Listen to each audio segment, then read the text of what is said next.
Тарихына көз жүгіртсең үңіліп, ой електен өтер 10 жыл аралық. 2011 мектеп болып құрылып, берілді алғаш 122 атауы. Өсімбеков Ерлан ағай директор, жұмысында болды өзіндік талабы. Келесі басшы Абдразақов Ұлықбек абыройменен атқарды ол да өз ісін. Қос басшының мақсаты мектеп үшін беру болды мұқтесім. Жетпей қалған арманға жеткізді бізді Роза апай. 2015-те есімін алды Димаш ағадай ұлы тұлғаның. Ауданнан келіп тұсауын кесіп аталып өтті ұлы күн. Уақыт деген зымырап өте берер, шаңырағың биік қазір кереген кең.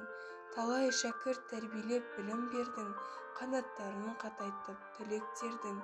Бала мектеп, бүгін болдың аға мектеп, тамсанар кейбіреулер саған мектеп. Туған күнің құтты болсын аға мектеп, ел сенімін ақтай бер дара мектеп. 2010 жылдан 2021 жылға дейінгі аралықта биология-химия бірлестігінің жеке жетістіктері өте көп.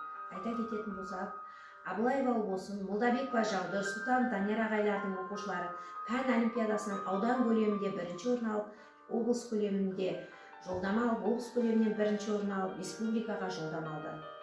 Қазіргі таңда пән мұғалімдері шығармашылық жұмыспен, ғылыми жұмыспен айналысуда. Мұғалімдеріміз облыс көлемінде ашық сабақтар өтіп марапатталуда.